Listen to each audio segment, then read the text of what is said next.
अब परी लोग आके सिंगार पटार को के महादेव को लेके नाचो तालू। अरे नाची गाई कमर हिलावे लगली तब परी शिवजी के मनवा डोलावे लगली।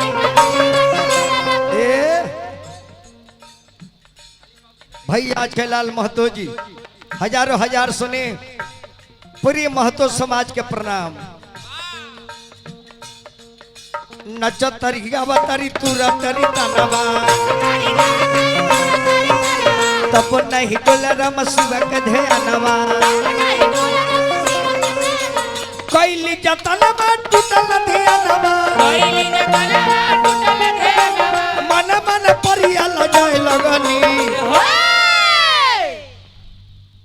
परी लोग कितनो मेहनत कर देखी भाई वोल्टेज न होता परी लोग कितनो मेहनत कइल लेकिन शिव जी ध्यान तुरले न कामदेव के भी जीत ले कामदेव के भी जीत ले।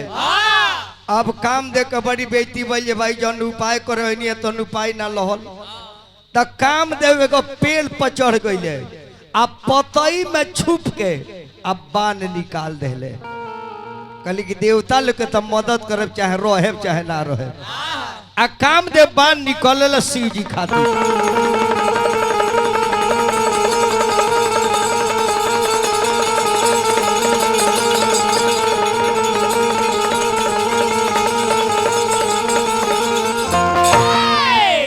कामदेव का बाण जब गई और शिव जी के जब शरीर में लागल तो तीसर का नेत्र खुल गई।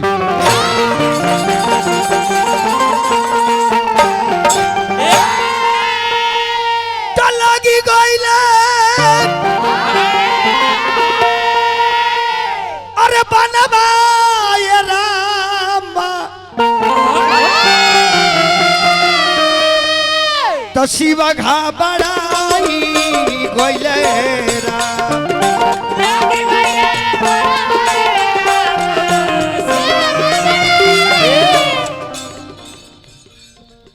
विश्वकर्मा बाबू के हैं रहुआ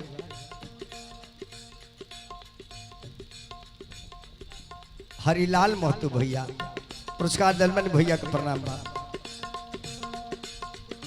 लागी गईले बनवा ये राम शिव घबराई गईले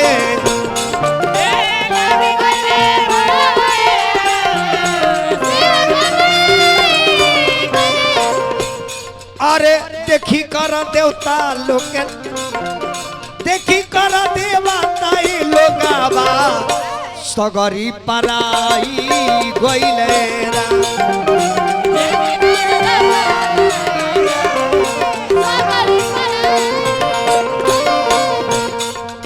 गमल बीज बाबा गनवा शिव बहुराई गईले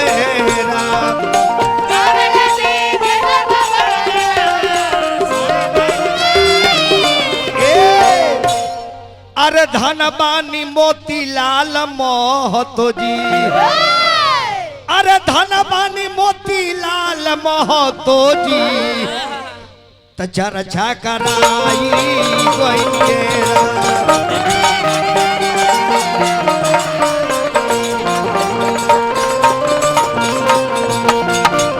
धनबानी मोतीलाल महतो जी चर्चा कराई गईले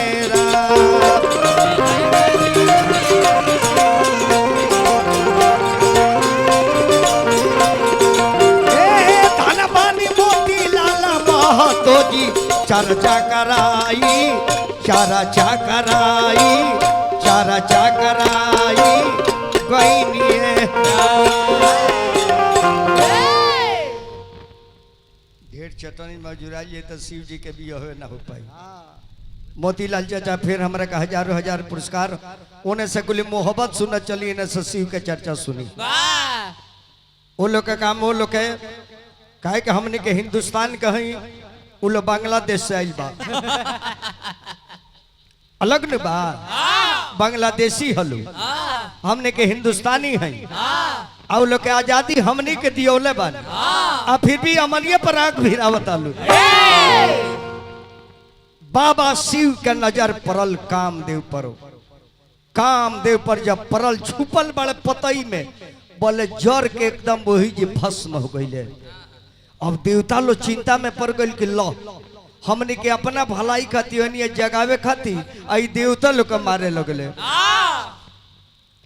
ई बात सुनली कामदेव के नारी रति, जे देवता लोग ले जाके शिव जी के लगे हमरा पति के जरवा दिहल। ब कामदेव के मेहरारू रति आके शिव जी के पैर पर गिर जाता रही, कली के हे भोलेनाथ सुन ले बानी बड़ी दयालु है। कवना करनवा ए भोला जी अजारी दिहनी साजनवा।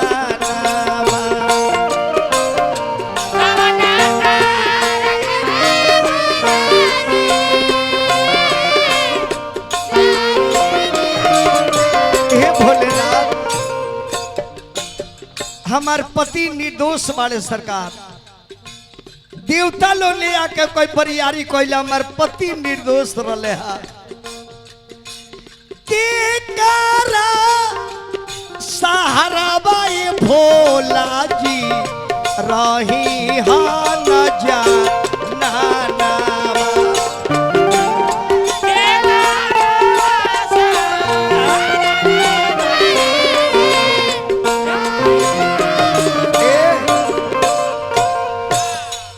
भगवान भोलेनाथ के बड़ी दया लागल, काहे कि नारी के मरम भोले नाथ जानत रहे। एगो नारी के चलते हड़ताल को के बैठल बड़े, कल की नारी है बिलखतारी। परमादरणीय श्री हीरालाल महतो जी 100 रुपया दल बनी भैया के प्रणाम बा। भगवान भोलेनाथ कल की रति काहे रोतारू, अतः हमारा पति का न्याय में काहे जरा देनी हो। अब बताई केकरा सहारा हमार जिंदगी बीती, हमार मांग उजार देनी। अरे वह दयालु है, अरे वह दयालु है दाता है, हमार पति जर गए हम कैसे रहो। शिव जी कल की रति तहार पति जर गए बड़े, इसी की ध्यान के भंग न करावे के हम नारायण के ध्यान धैले रहनी हा, तहार पति ध्यान में भंग कैले बड़े। लेकिन रोआ तारू तो जाप वरदान देतानी इ मर गईले।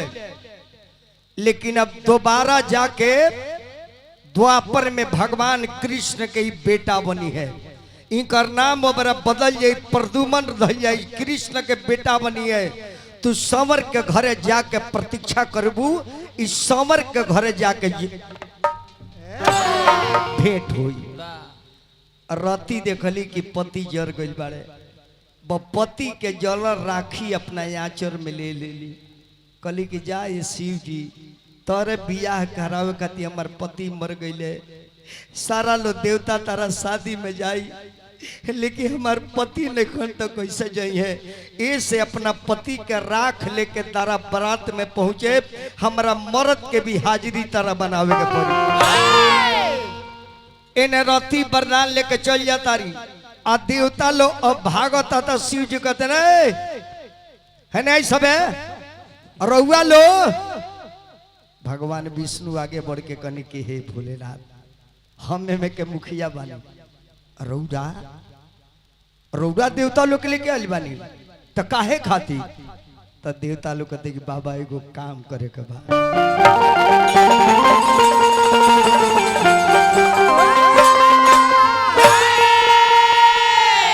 आराम से अरे बिया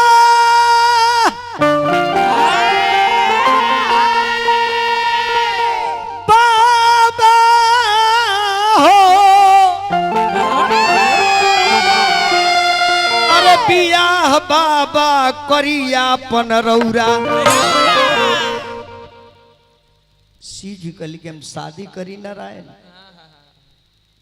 एक तो दुआ दूसरे बौरा, कौन लड़की करी हमरा से बियाह।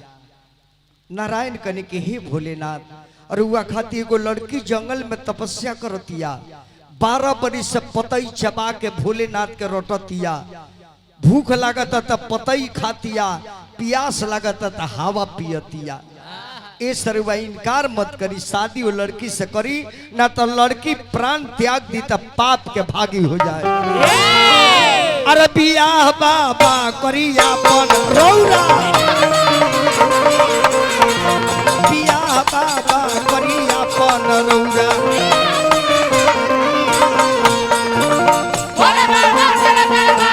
जागी भोलेनाथ झोलिया भरते खाली हो नहीं जाते हैं।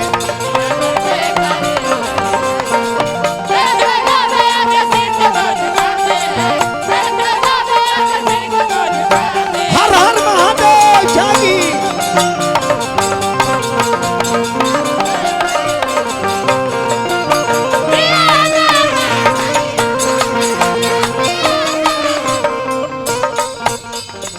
हे भोलेनाथ रउआ अंतर्जामी आई, रउआ जाना तानी को लड़की के हो, रउआ अनजान मत बनी, सब जाना तानी।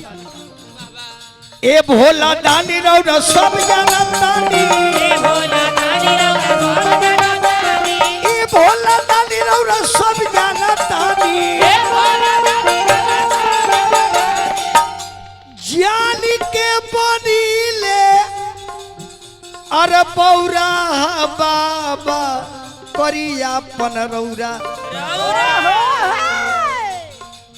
भोलेनाथ कने के हे लक्ष्मी नारायण आखिर कारण का भाई जे रउआ लो हमार बिया खाती बेचैन बानी। देवता लोग कल के भोलेनाथ अब ना सहल जात तर्क सुन उत्तपाद, अब ना सहल जात तर्क सुन उत्तपाद। अरे हमनी के कोइले बा अरे तबाह बाबा करिया अपन रौरा, बियाह बाबा करिया अपन रौरा, बियाह बाबा करिया अपन रौरा। भोलेनाथ कन के अच्छे देवता लोग तू लोग पागल बड़ा, कौन दुनिया में लड़की बिया जे हमरा से जौरमन से बिया करी हो। अरे हमरा से अपन बेटी के बियाही आराम से। विश्वकर्मा बाबू के छोटा भाई हमरो छोट भाई, विश्वकर्मा बाबू के छोट भाई हमरो छोट भाई, सब कलाकार के स्नेह दिल बनी बाबू हमार बन रही। लेकिन निवेदन ये कहीं करब कि माता पिता के बाबू लोग खूब सेवा करे, जे तैयार कैले बा, जे पोसले बा, बड़ी सपना देखले बा। अब बाप माई बड़ी सपना से पेड़ लगावेला कि पेड़ लग जाई नु तो करा छाया में बैठबो करे आ फल धरी तो खइबो करे। अरे हमारा से अपन बेटी के बियाही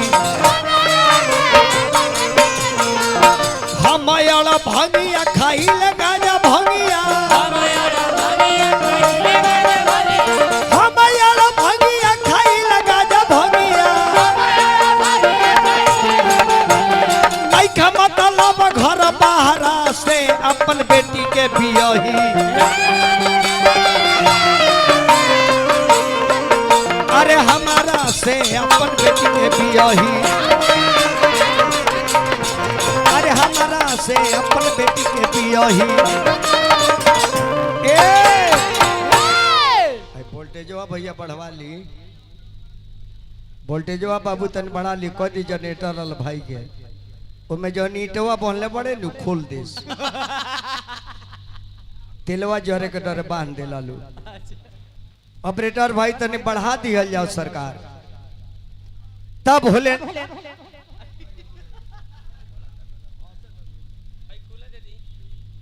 तने बढ़वा ली भैया, बढ़वा ली। देख ली बैठा था ओकरा के अन तो जी सजा के तारवा महंगा सुरुकते आए बिनु एकर पावरवा बढ़ जाए। हरि बाबू तने खुला देला, 200 रुपये खुला दे दिया। हरि बाबू पर निगरानी रखिए लो, अपन सीसीटीवी कैमरा लगा दी। 200 ने दे दिए, 100 रुपये उन्हें ले ली है।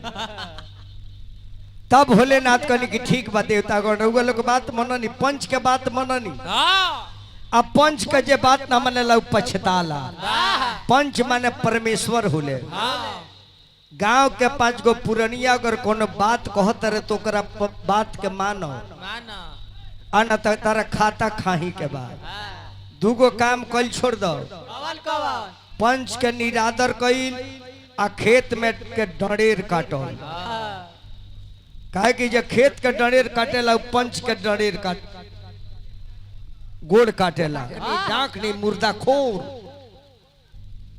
हैया करना थोआ बो